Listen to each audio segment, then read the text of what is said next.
my ultimate goal is to be an example of what's possible and to blow my own damn mind about what I can do. And so there's no like specific vehicle or path about how I do it. But for me, it's about like continuous personal evolution. I think every year I try to figure out how to grow emotionally, mentally, spiritually, physically, and financially. Welcome back to the Kurative Podcast. I'm your host, Sutardji, and my guest today is Kristen Nguyen. Kristen and I talk about how she risked it all. In 2017, Kristen did what most of us have not even thought about. She left her stable corporate job at a tech company. I won't spoil the details, but she definitely has a lot of insight from her experiences establishing her career so far. So I'm really excited to share this episode with you all. Enjoy the show. Before we get to the episode, I just wanted to say thank you for everyone who is watching the podcast on YouTube and listening to the episodes on all the podcast apps. There are many other ways to support the podcast. A few are to rate and write a review on iTunes. If you got value from the episode, you can share it with a friend, and you can email me at hello@kevinsutardji.com and tell me your story about which episode resonated with you. Also, when I announce my guest for the episode on Instagram and ask for questions, you can DM me your question for my guest. Lastly, you can subscribe and be part of the notification squad by opting in on getting notified on YouTube or any podcast app whenever a new episode is released. Thank you and enjoy the show. Thank you, Kristen, for coming to my podcast. I'm so excited to be here. Thanks for having me. I've always wanted to interview you or at least ask you a lot of these questions and, about your journey because you, I'll let you tell your story, but from my perspective, you made the leap that everyone's afraid of doing. And so why don't you talk about your story and how you got to where you are now? Yeah. Ooh, okay. So I grew up in San Diego, and then I went to Cal Poly San Luis Obispo, studied economics, and I had a concentration in management information systems. So I was on that track to do the whole corporate life, the tech thing, the very traditional climb the corporate ladder thing. So then after I graduated, I did go to a tech company. I started as an IT analyst, and then I was there for about 4 years. And then my last role there was a program manager for new product introduction. So even at my time at that company, I was still moving around and trying to figure out what my role was supposed to be and how I could keep growing. So while I was there, I kept having this feeling of I wanted something more, and I wanted to be in control of where my destiny went. So I made the decision to leave corporate altogether. I jumped ship, burned the boats, did the whole thing, and went into real estate sales. But my decision wasn't so black and white, because at the same time, there are a lot of things happening in my personal life. So we're gonna get deep here. So that's fine. I'm okay with this, I hope you're okay with sharing Absolutely. with the audience. I love being personable with people and really getting to know people's stories. I think that's one of the coolest things. So my aunt, who I was really close to, she passed away from lung cancer about 6 months before I joined the tech company. And it really, really devastated me because she was my role model. She was my mentor, and I really looked up to her. And the reason why I did and why I cared about her so much was because she did such incredible things. My family, they are refugees from Vietnam. So they had to leave their home country to come here to the US, leave everything behind, come to a foreign land, come and learn a new language, figure out how to get a job in this new country and to make things all work out. So my aunt did something that no one else really did, and she went into the arts. And eventually she became a costume designer for Hollywood movies. So she did that's so cool. Yeah, she did The Mask, Nutty Professor, Super 8, Mortal Kombat, all these really cool movies in the 90s. And she was the only Vietnamese born member of the Academy. And that's the group that does the Oscars. So she made such an impact, not on just her life, but everyone else's lives who saw her as a role model. And was that something that she wanted to do all along, or like, some passion that she had? Yeah, so she told me when she was growing up, she would like always run away from like the family to go paint by the river because art was just like in her blood and she wanted to just feel that passion. And so when they came here, everyone was like, you need to, study engineering or be a doctor or be a lawyer or else you're not successful. Very Asian mindset. Very Asian mindset. Even I grew up with that mindset, right? So did I. Yeah, it's very common. And it makes sense, like our parents want the best for us, but sometimes we have to choose what's best for us, even if it means letting down our parents just a little bit. I agree. I feel like before you continue on your story, I feel like if we try to always make our parents happy, we're not going to be happy ourselves. Yes. And for us to have a sustainable career, we have to do something that we enjoy, or we're just going to kind of die on the inside. Agreed. In my opinion. Agreed. And it's like, if you're not happy, how can you help other people? And how can you give your best, if you're not taking care of yourself? Yeah, I agree. So her death like rocked my world, and it made me really think about the sacrifices that my family made to come here. And that was the first time I even thought about it. To be really honest, I grew up very sheltered. Everything was nice, like nice neighborhood. I had tennis lessons. I did Kumon, like. Kumon, oh my God. I did Kumon right? too. Oh my gosh. It was a very nice life. And then when my aunt passed away, I thought about her journey here. And then I thought about my parents' journey here. I was like, oh man, they sacrificed so much for our family to have a better life. And like, I think just thinking about that, it just fills me up with so much gratitude. And I think that's a reason why too, I decided to make that leap. Because for me, I think I have this duty to create a life that I'm proud of, and a duty to myself to figure out how to evolve into my best version of me. That's a very strong like reason to really do this, because I was actually wondering like, is it because you want to try something new?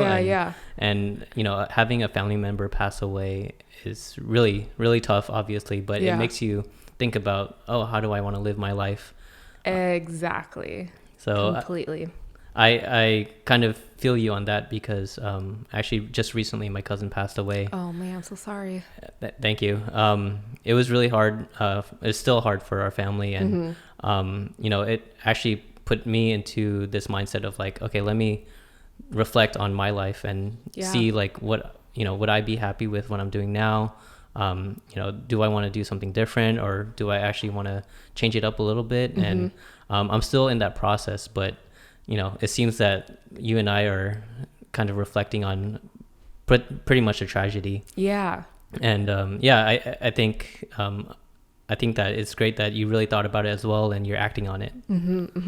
So a lot of people say post-traumatic growth is like one of the quote best ways for people to grow. And I really wish that not everyone needs to go through that in order to grow. Agreed. And like, I hope that people can take some lessons from our conversation today and just like figure out what they should do for their lives. Yeah. I appreciate that. And I've never really heard that, that saying before. So, I'll definitely try to take this experience, this trauma, and try to make sure that I really make this into something and learn from it. Yeah, definitely. And side note, people don't talk about grief and death and loss. And I feel like it's kind of a tragedy that we don't, because it's such a part of life. And for some reason, there's like this weird taboo about like talking about it. But I think when we talk about the people that we've loved and the people that we've lost, it kind of honors them in that way. You know what I mean? And we like get to appreciate the impact that they did have in our lives. I agree. And even if you don't want to really talk about their death, at least talking about what they've done to impact your life, to impact other people's lives, and seeing how you've grown based on their life. Exactly. I think that's the best way to keep them in our memory and everyone else's memory. Well said. So let me tie it back to my aunt. So perfect. When I looked at her life, I saw that she really designed it by what she wanted. So that spurred in me the questions like you said, like, who do I want to be? What do I want to do with this life? Like, who do I want to become? And so that really got me thinking about, do I really want to be in this role at this tech company? Like, do I really want to try to do this climbing of the corporate ladder thing? So I took a lot of time to think about it, and I actually spent 9 months preparing to leave. So I had to make sure that I had my finances in order. I actually went around and I cold emailed like 15 top agents in the Bay Area.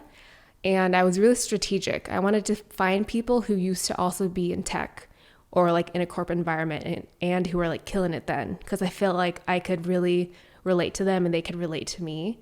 And so I was lucky because I found a mentor from doing that, and we've had like a lot of great conversations. And this mentor is from real estate? Yeah, so she also used to be in tech. And so I reached out to her, and then we just kicked it off and like got along really well. So I think a lot of my success, I owe to her too. Oh, that's very nice, because having a mentor, especially going from one place to another, yes, is really tough to do. And having a mentor is really helpful, especially to bootstrap as quickly as possible. Absolutely. That's cool. Yeah, feel free to go on. Yeah, so then I decided to leave the company, and I went into real estate sales with no sales experience, with no business experience, no entrepreneurship experience whatsoever. And that has been the greatest experience of my life so far, just because when you're on your own, when you're self-employed, when you don't have like a steady paycheck coming in, it's like the ultimate self-development course that you will ever do, because all the things that you didn't think were there and that you weren't ready for are going to come crashing down. Yeah. That's crazy, because I would assume that you'd be terrified, and you're saying that this is the greatest experience. Maybe in hindsight, were you scared initially? You know, it's really weird. When I think back on it, I was so pumped to just make my own way for the first time in my life. I think growing up, I kind of already, I was kind of given a plan of what to do, high school, college, get a job, blah, blah, blah, follow this roadmap, and you should get to where you're going, and you should, quote, quote, be happy and successful. But something was missing, obviously, so I left. And I don't know, I felt really liberated to just be able to do things on my own. But I don't know if that's just my personality of wanting to kind of break free from the whole routine, I guess. And would you say that you kind of saw that coming, where back in the day you were against routine, you were always interested in something new, something risky, something unknown? That's such a great question, because I was not. Okay. So for some reason it just snapped. And yeah, growing up, I was always in my comfort zone. I was the good girl. I paid attention to the teacher. I did my homework. I followed all the rules. But I think when I lost my aunt, I think that really changed my perspective. And to be really honest, it was the first time I had any adversity in my life. And that was the first time that I had to deal with a lot of uncomfortable emotions and a lot of discomfort. Yeah. That's fair. And I'm sure everyone would experience that if they're doing something new. Yeah. I feel like even if you think you're fully prepared, it's hard to make that leap. Mm-hmm, mm-hmm. And going back to how you prepared financially, and everything else, how did you prepare yourself specifically? Yeah. So I made sure I had at least 12 months of living expenses in my savings account.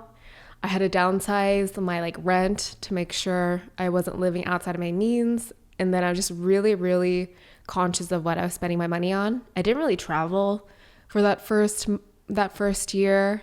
So I just was really conscious about where my money was going. Would you say that you were living pretty lavishly beforehand when you were doing your corporate job? Very carefree. Because you leave, you come out of college, you're oh, making money now. I can do all these things. And you just enjoy. Yeah. Especially at the beginning, right after college, you want to just all right, I'm young. I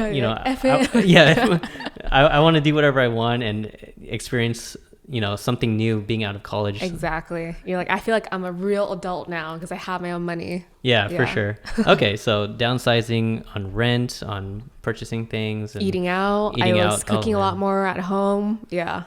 Were you a type of person that liked to cook at home before?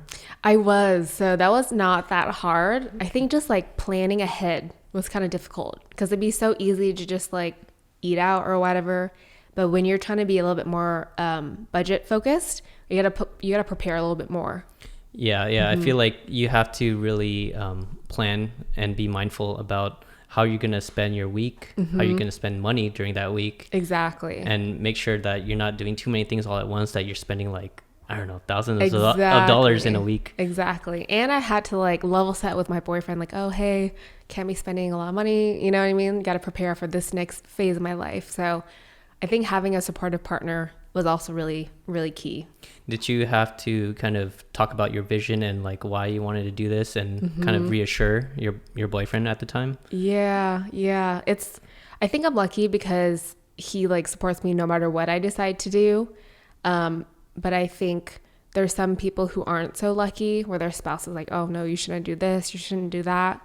And like they kind of want to control the partner and like what they do. But yeah, so I think I've been lucky in that area. So once you pretty much prepared for the big jump of quitting your corporate job, how were the first few days, weeks, months? Like, what did you finally realize as you were going through this journey? Great question. So it's so funny. I took the license exam like the week of my last week. So I got my license like, I think the day before my last day. License to? Oh, my real estate license. Okay. So that I can like sell and buy real estate. Oh, cool. So those first weeks and months were really, really exciting, but also really scary at the same time. Because for the first time, you're in charge of your own schedule. You have no one to report back to. And you have to be able to really discipline yourself to do the activities you need to do in order to generate business. And the thing that I don't know if people really talk about is like when you go out on your own, you have to kind of play two roles. The entrepreneur, the one that goes out and gets the sales and the clients and the business. And then you also have to be the technician. So the person who's like servicing the role or doing whatever it is that you need to do to like deliver the service. And so I had to wear so many different hats, the marketing, the sales, the client follow-up, and all of those things that I wasn't really prepared for in my previous job in corporate, because you're kind of like, you know what you're supposed to do. You have a very defined role. But when you go out on your own, you have to figure these things out as you go. And so you have to get really comfortable with not knowing what's going to happen. And how did you stay organized then? Like, because you have to follow with people, and that's probably not as consistent. Yeah. And you have to, worry about different real estate properties and all that. How'd you stay organized? Yeah. So when I think back about it, it's like kind of crazy.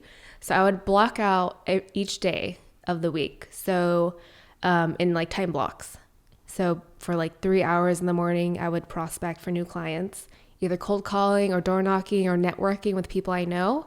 And then I'd take like a lunch break and would usually network with someone else then. And then after lunch, I would do follow up with any of the leads or the prospects or the deals that were in the pipeline. And then after that, it would be the administration work, the paperwork, because in real estate, there's so much paperwork and like legal paperwork that needs to be done. Oh, I've heard. Yeah. I've heard there are a ton. And you have to know what you're talking about. So a lot of that time too in the beginning was making sure I understood what was happening in those papers so that I could protect my clients and so that they knew what was going on. And then after that, either happy hour or a dinner or a networking event, and then home, and then do it all over again the next day.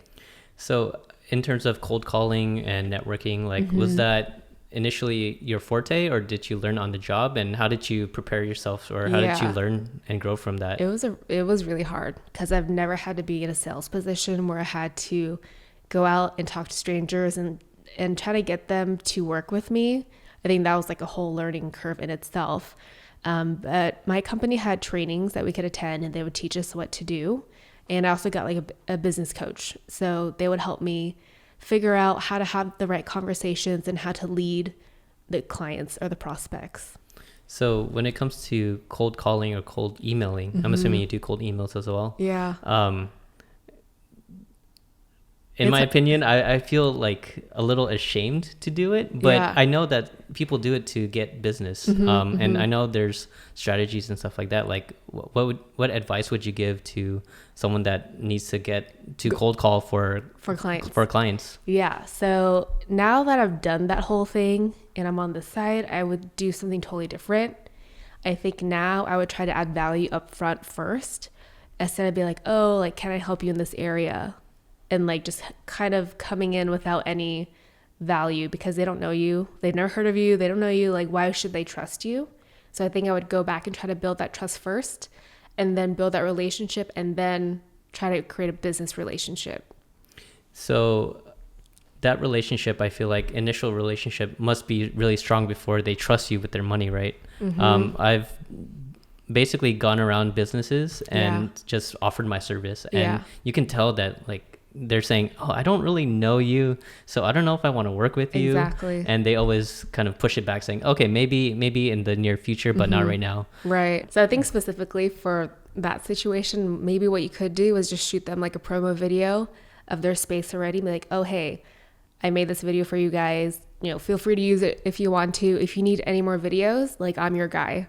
Like, that's what I would do if I were you. Have you heard of the Briefcase method? Is that from Ramit? Yes. Yes. Yes. Okay, so you read the book, I Will Teach You to Be Rich. You know, I read the cliff notes on that. I didn't read the full book. The full book is amazing. Yeah. Ramit Sethi is definitely a game changer in terms of personal finance. For sure. But the Briefcase method is something that I've been trying to incorporate more when trying to get business. And that goes back to what you were saying, like adding value beforehand. So if I want to promote a business, I don't do it with them as a client. I just say, hey, I'm here to promote your business. I'll just do a video. If you like what you see, feel free to contact me for more videos. Have you done it yet? I have. Has it worked? It's worked. So to the point where so I literally saw this company packed bags, and what's happening is that they're creating like this coffee travel kit. Oh, cool. And so I don't have the kit, but what I was doing was I made a video of Danielle, who was my roommate at the time, make coffee. And I tried to do like this Instagram vertical video, and I sent it to them and they liked it. To be honest, they said I have to follow up in August. But they said they'll send me a product and hopefully I can do more videos with them. Wow. So that's my first time doing a Briefcase method. Yeah. So I would say it's successful to the point where I got a response. Yes. And we'll see what happens there. Yeah. Well, props are actually taking action, because there's so many. Have you heard of like people ready, fire, and then aim? No, I haven't. Versus like fire, ready, aim. So there's a lot of people who take time to just prepare and research and prepare, but they actually never take action, versus people who just go take action and then they refine as they go. Oh, so yeah. Ready, fire, aim, and then fire, ready, aim, or something like that. Okay, so yeah, I feel like that kind of goes with even just building your business or building a product. In my case, making a video. Yeah. Because sometimes I don't know what the hell I'm doing. Yeah. And I'll just use the easiest settings I have on my camera, do like very simple transitions, if any, and then just do it. And then I'll learn from there and then like refine my videos as I go. That's perfect, right? Because I don't know if you're being willing to fail, which I don't know if many people are actually comfortable with. So I have to give you props for that. I think that's like one of the best ways to learn, and to learn fast, is to like be willing to put yourself out there and to fail and to keep failing until you get to where you want to go. And that's probably the same for you, because if you're willing to go to the unknown and do real estate where you had no experience in sales, that means you were willing to fail. How did you get to that point where you were ready to do that? Oh man, I don't know. When I think back, I think I was so enamored by the vision that I had. And that vision was to be able to create the life that I wanted on my own terms, for myself and for my family. And like, I really kept going back to that when times got really tough. You know, I got yelled at, I got doors slammed in my face, people were cussing at me, and I looked nice, you know, like, I'm not like some scary dude, you know what I mean? So right. That was really hard to just take that rejection and to not take it personally. You know, I think that was probably one of the hardest lessons I had to learn, because I've never really been rejected from anything. Yeah.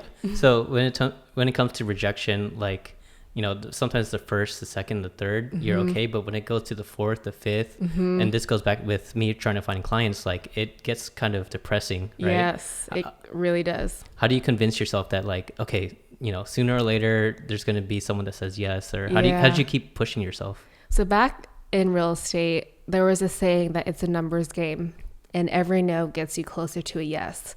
So that was like my mantra of like, whenever someone said no to me, I was like, okay, I'm getting closer. And that, I think, really helped me get through the rejection, but also reminding myself that like these strangers don't know me. They don't know who I am. They don't know what I can do. And they're just saying no right now. They're not saying no to me like as a person. They're just saying no to my service right now. Oh, and I think that mindset really helped too. So in that case, would you follow up, or how does that work when you're saying no right now? Yeah, so I think I've followed up at least 3 times before I stopped. But I know there's some people who are in my office who like kept following up until they got like a definite no, like 7 to 10 times. And it wasn't like, you know, every day for like a week you follow up, right? It's You're just like badgering someone. Hey. You're like spamming them, like, hey, work with me, you know? It's like every 2 weeks, every month. But then you're checking and be like, oh, is there anything you need help with? Anything, you know, that's on your mind that you have a question on? And then you try to build that relationship. And then when they are ready, then it's like they pulled the trigger. Like one of these buyers that I met, one of my clients that I met at an open house, we didn't buy together, or we didn't like work with each other until like 5 months later. So you like kind of never know where things are going to go. So never take no as like a definite final no, because you don't know. Yeah, you're pretty much playing the long game and following up. Exactly. I feel like now that I think about it, I'm seeing a lot of patterns with recruiters. Actually, they'll email me and I'll say, oh, not right now. Yeah. And that's there like not right now, right? There you go. And then they'll say, okay, I'll follow up in 3 months, right? You know, every quarter or something. Yeah. And then there's a time when I'm like, okay, no, like the definite no for some, right. you know, for a reason that like I just like where I'm working, right. Especially now. They're like, okay, fine. But looking back at their emails, I see like the thread has gone on for like months. Yeah, persistence, man, it pays off. That's very true. Yeah. Wow. Even if it doesn't turn out into anything, you can you build this, I guess, trust in yourself to like continue to follow through, even though you don't know where it's going to lead. Because let's be real, no one really knows. Like I never would have thought that we would be here sitting having this awesome chat right now. Yeah. You know what I mean? Like if you're able to follow through and take action on what your goals are, even without knowing what the end goal is going to be, what the end result's going to be, I feel like so many awesome things will still come along the way.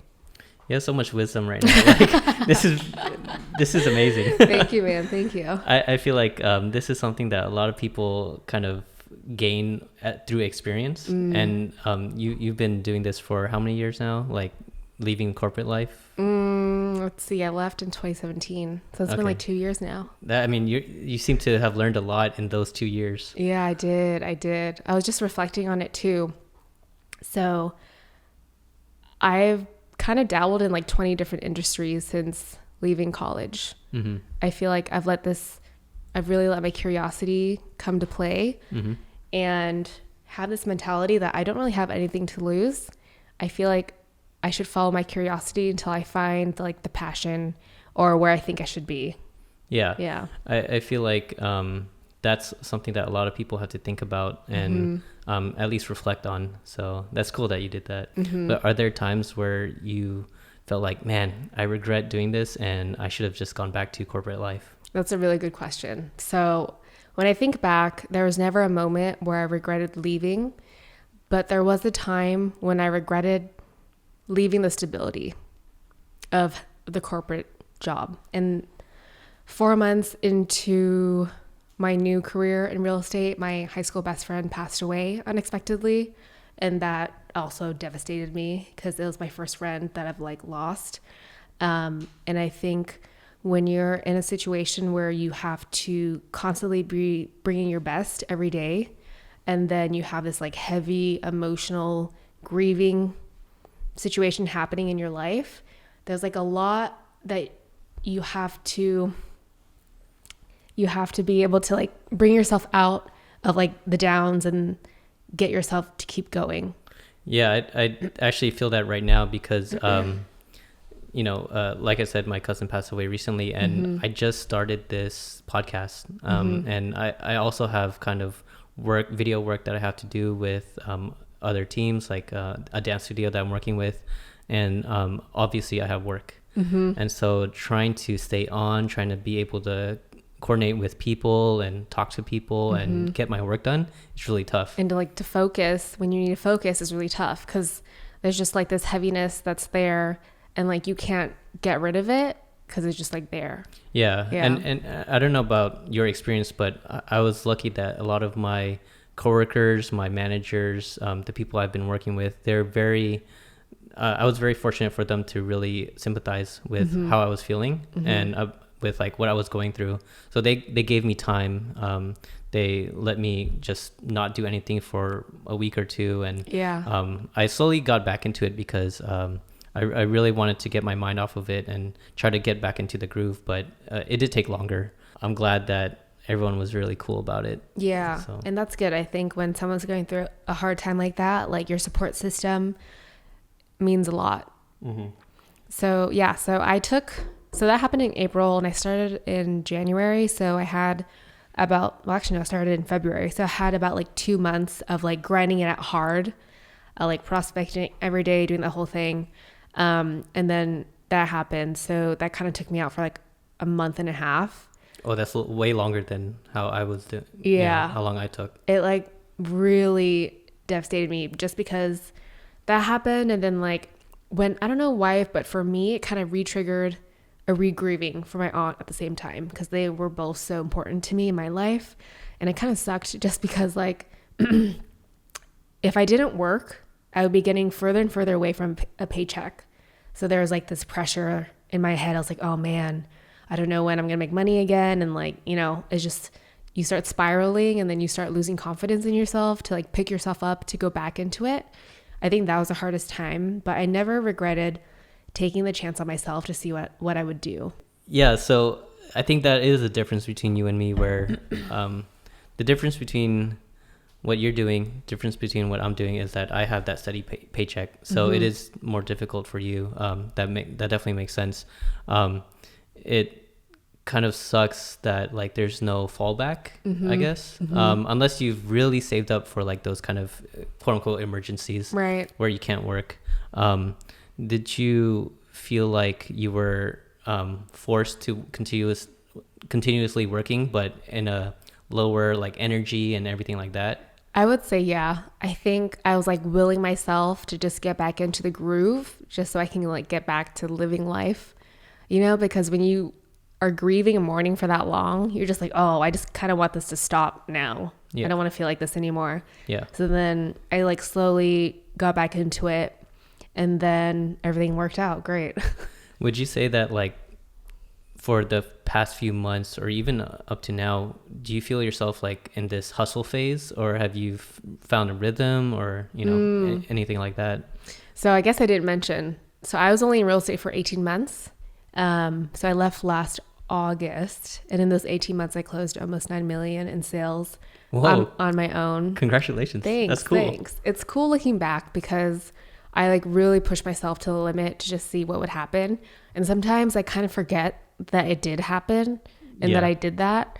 I don't know about you, but like I never really celebrate any wins in my life. I'm just like, what's next? What's next?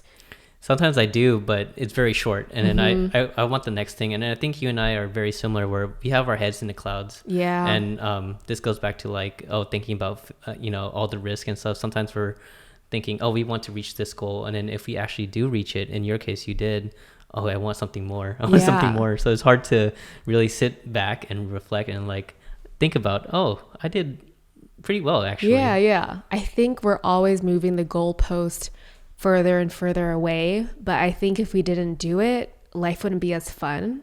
That's very true. But I think there's also a trap that people get into. It's like, I want the next best house. I want the next best car. And if I don't get those things, then I'm not successful or I'm not happy.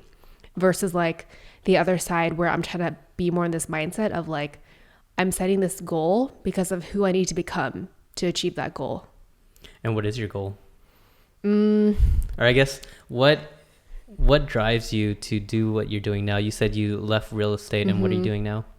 Yes, I just joined, or I guess I got into digital marketing. Okay. So specifically digital advertising. So Facebook ads for local businesses. Okay. Helping them generate more customer opportunities to help grow their revenue. And so with real estate and with digital advertising, what is your overall goal and vision to pick these different career paths? Yeah, that's such a good question. And I don't even know if I have a good answer for it. I think my vision, actually, no, my ultimate goal is to be an example of what's possible and to blow my own damn mind about what I can do. And so there's no like specific vehicle or path about how I do it. But for me, it's about like continuous personal evolution. Like I always joke with my friends, I'm like Kristen like 8.0 now. Like before in college, I was like Kristen 2.0, you know? Right. I think every year I try to figure out how to grow emotionally, mentally, spiritually, physically, and financially. I noticed on your Instagram, in your Instagram profile, and Yeah.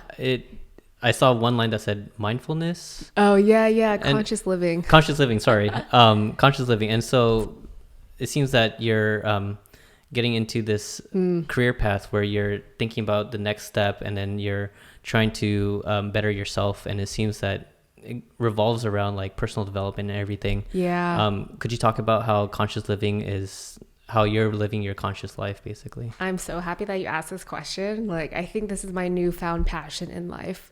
So when I left real estate in August, I took a 4-month sabbatical. So I traveled, went to Korea, went home, and then I actually did a silent meditation retreat in Santa Cruz for 4 days.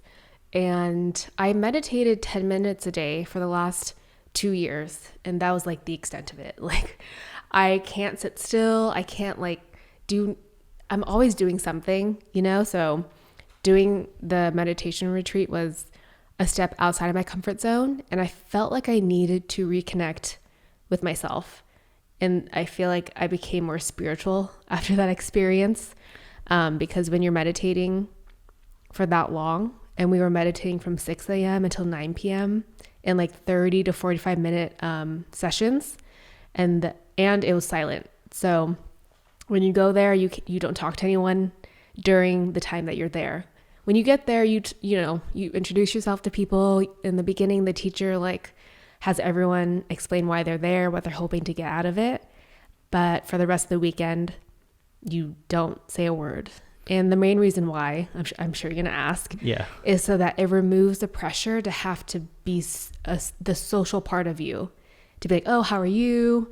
Like, how's the experience going for you? Because when you're doing this practice of mindfulness and meditation, you're you get really connected to yourself. And a lot of shit comes up that you like forgot about, that you didn't know existed. And you have to be vulnerable with yourself. So the first 3 days was really tough. I would sit there and I get like shooting pains at my back, like through my legs, because I was sitting on the floor and had like all the cushions and stuff. And when you're sitting there, okay, so people think that meditation is clearing your thoughts. Like, have you ever tried to meditate before? I have at high school, and I couldn't do it. Yeah, it's really tough because your mind is always racing. There's always something going on. Like, when was the last time you sat there and just sat still? Oh, I feel like never. I'm fidgety. I always have something racing in my mind. Same. Everything like you're that. You're like dreaming about like the next video that you're going to do, exactly. Or the next like guest you're going to have, right? Like, there's always something going on. So during the meditation retreat, what you're supposed to do is to let your thoughts come and go. And you get to a point where you're able to observe them come. So imagine there's a highway and you're sitting at the top of this like skyscraper and you're looking down on the highway. All the cars going by, those are your thoughts.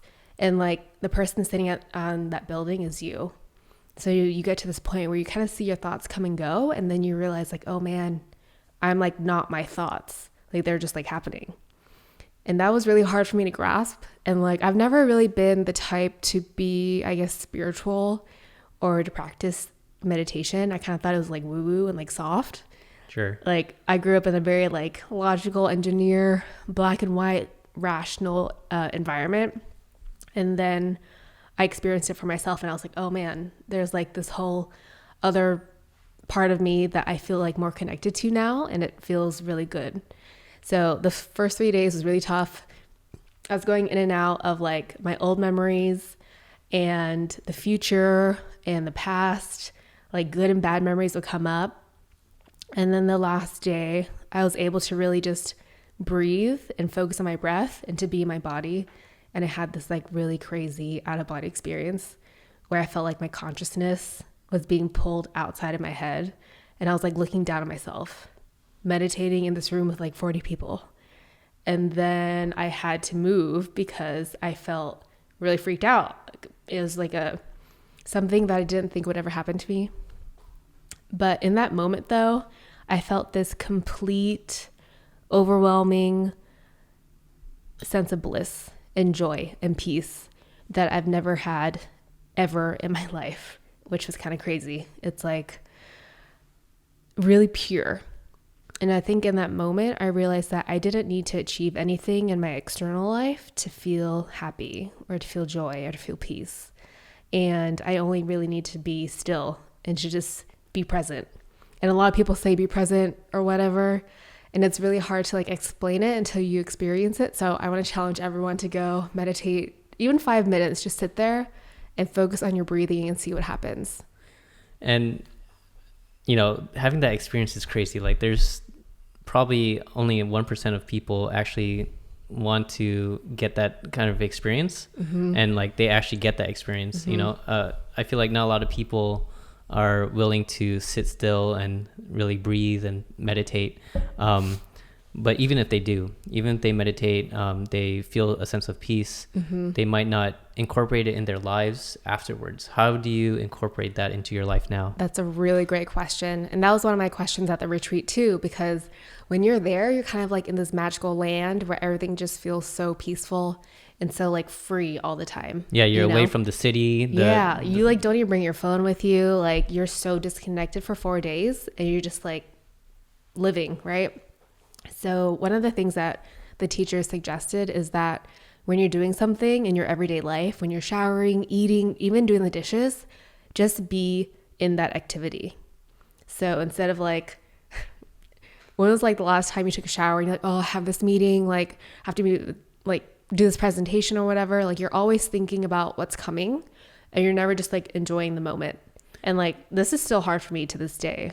Yeah, actually, even when I'm driving. So yes. I talked about this with my guest last week, and we were talking about, or no, I guess 2 weeks ago, and we were talking about, you know, when we're showering or when we're driving or walking, brushing your teeth, brushing your teeth, you're thinking about something, and sometimes that's like you get some creativity out of it, mm-hmm, but sometimes you're also worrying about it. Yes. So I feel like I'm doing both depending on what I'm thinking about at the time. Isn't it fascinating? Like how crazy our mind is? Yeah, it's pretty crazy.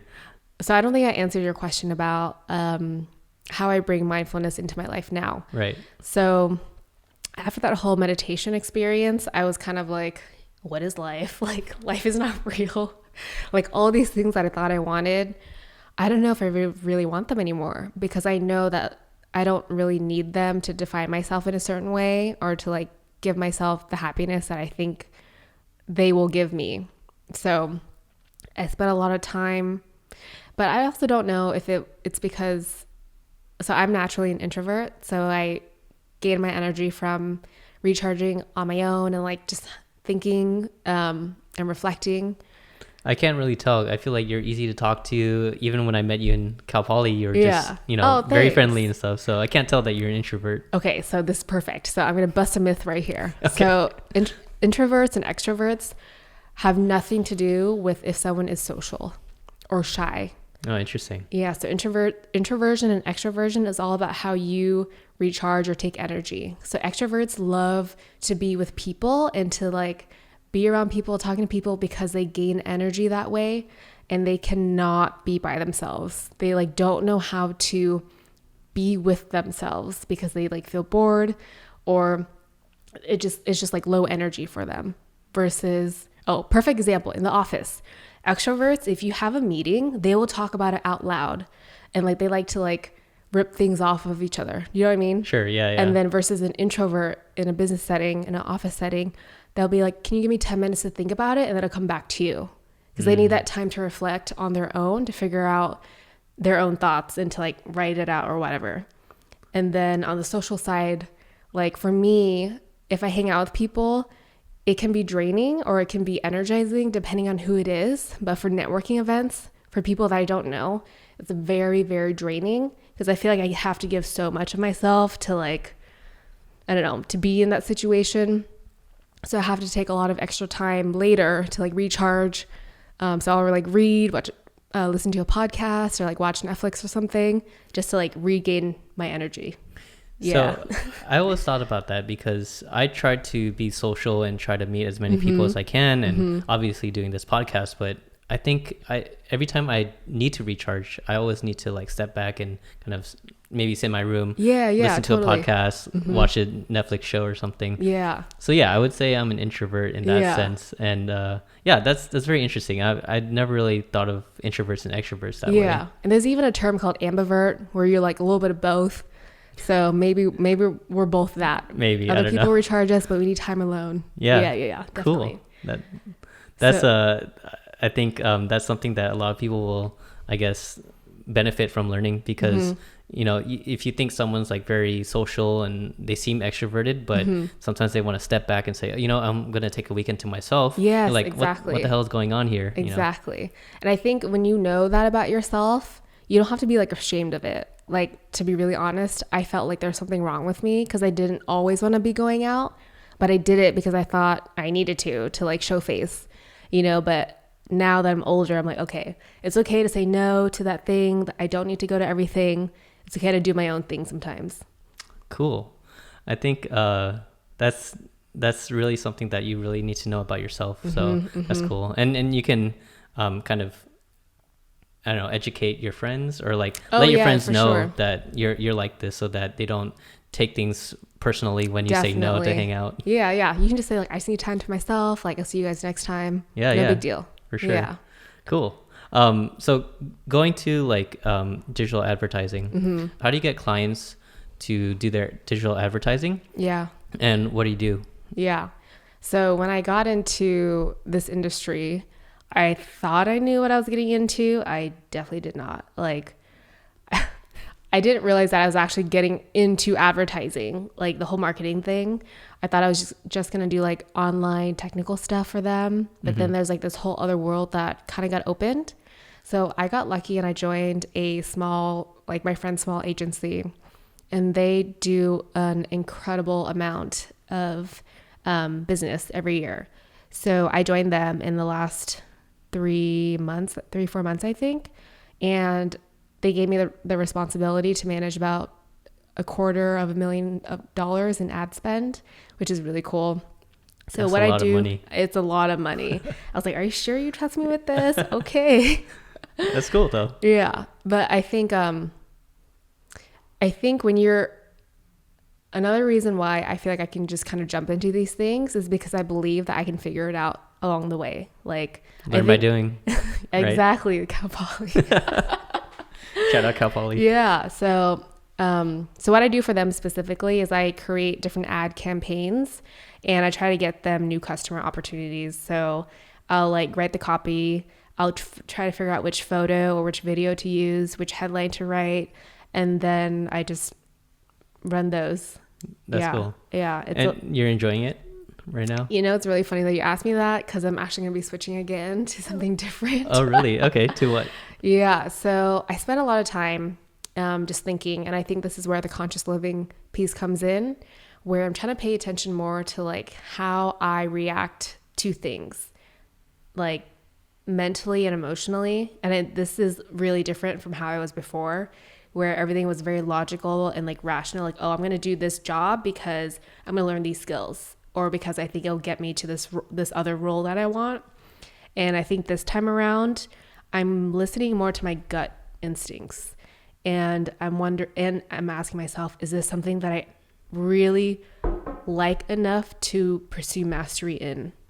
And I think that's a really important question that I've started to ask myself. And to be honest, it's taking me in this other direction where I'm going to be focusing a lot more on like personal development and self-help. So next year I'm going to be going into life coaching and doing that whole new journey, and I'm like really excited about it.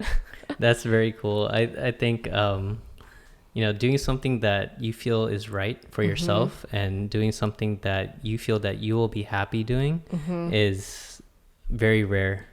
And especially like when you're studying in college and you're going, in my case, going the path of computer engineering, for the first 3 years I didn't like it. And I just felt like, oh man, I really need to continue on this because I can get good jobs. Yeah, I studied it.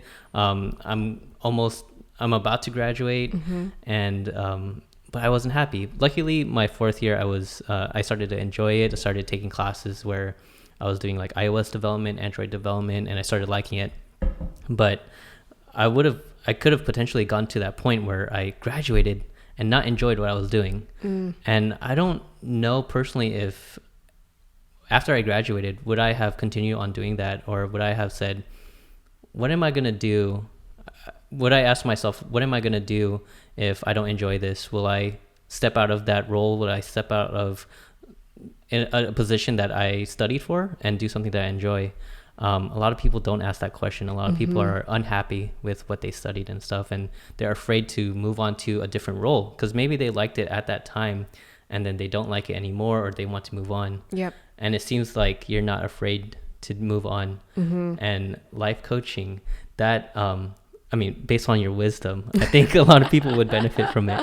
Thanks. I really I'm really excited for you. Thanks, Kevin. That's cool. Appreciate that. Do you know how you're going to approach it? Do you know like how you're going to set up your curriculum or anything like that yet? So there's this one teacher that I've been following, I think, really intensely for the last like 6 months. And she's really taught me so much about, I guess, human potential and how we can evolve into the best version of ourselves. And to me, it makes a lot of sense. I think this is the first time in my life where like I'm learning these concepts from her and I agree with them like 100%. And I see the potential of how I can help other people achieve their goals and to get past their own limiting beliefs. And it's, I think, the first time where I'm like, I really, really want to jump in and see what I can do with this. With real estate, I think it was like, oh, I want to help people with this big transition in their lives. But this time is different because it's like I want to teach people what I'm learning because I think it's so powerful and it can be such a game changer in your life. So I'm following this lady. She has a life coach school, so I'll be going through that and then either joining her school as a coach because I love what she does and I really want to help her grow her business, or I might go on my own and get my own clients. I haven't decided yet. I might do both, so we'll see.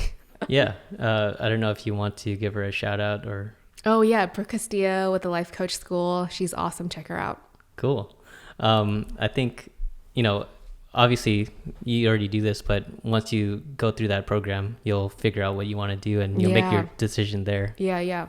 And you can always change it. And always pivot if I need to. Always pivot, right? Yeah. That's good. I think the one thing that's also different this time was in real estate. I believe that was it, that was like the end all be all, that was going to be my life for forever. And then when it didn't turn out that way, I was kind of really disappointed because I was like, oh man, I felt so strongly that this was it. And I don't know, I just put all of this hope into it. And then when it didn't turn out the way that I wanted it to, I got really down about it. So I think this time around, I'm just I'm committing to seeing where it goes. But if it doesn't go where I think it's going to, then it's okay. And I'll just pivot again.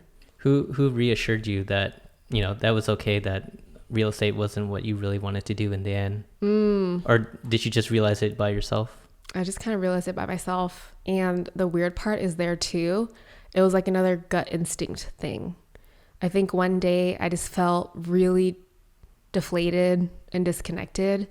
And then I kind of asked myself, is this the kind of life I want to live? Like, am I living in a way that I can feel proud of, you know? And like, even though I did well on paper, internally, if I wasn't in alignment, then that's not success to me. I feel like a lot of people, if they want to do a career that will make them happy, that they can succeed in, they should do something where it revolves around their goal, their vision, and they can do whatever they want to do. So like in my case, I'm doing video, and this is actually something that I'm interested in now, but it's essentially just a platform to help people promote their business, promote, you know, the creatives, like promote their art or anything like that. Actually, this podcast is new, right? So this is a new way for me to promote other people. So my vision, my goal is to promote others and to help my friends, basically, you know, get their word out. And so I agree with you, because using different platforms, different careers, different jobs, it's at least you have that vision that will go towards that goal. So I think we're pretty in line with, you know, like, our vision. Exactly. And like you won't know if you like it or not until you do it, you know? Like that's literally the only way. Yeah, just do it, try it out. If you don't like it, you know, don't worry about it. You don't feel like you waste your life, because you're always gonna think about, oh, should I have done that?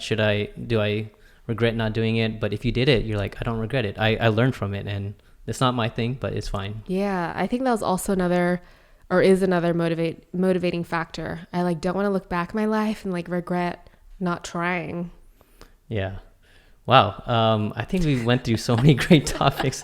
I would love to end it like this at a very, you know, great note. For people who want to follow you and see what you're doing next, how do they, you know, what social media username should they follow? Okay, good question. So Instagram right now, it's going to be my first name without the vowels, dot, and then my last name, Nguyen. So KRSTN.NGUIEN.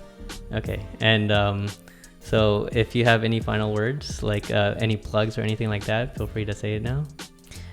I don't have any plugs, but I do want to thank you for bringing me on, having this conversation. I feel like this was a really good, deep conversation, and we covered so many things. I don't even know what time it is. Like, it went by so fast. It was really fun. I feel like this was meant obviously to catch up, and since we haven't seen each other in so long, and it became this really deep conversation. I really enjoyed it. And I love what you're doing, bringing on people and like showcasing their story and just having conversations. I feel like, I don't know about you, but I feel like these days there's not really much real conversation. There's like, oh, this is what happened at IG or like Facebook or whatever. But having this and like creating real connections is really, really what we're missing. And it's really cool to see you doing it and like taking the initiative. And I hope that, you know, most of my conversation, if not all, are talking about all the journeys and the vulnerable side of each other. So love it, man. Yeah. Love it. Cool. It's also part of conscious living. Yeah, it is. Cool. Thank you very much, Kristen. Thanks, Kevin.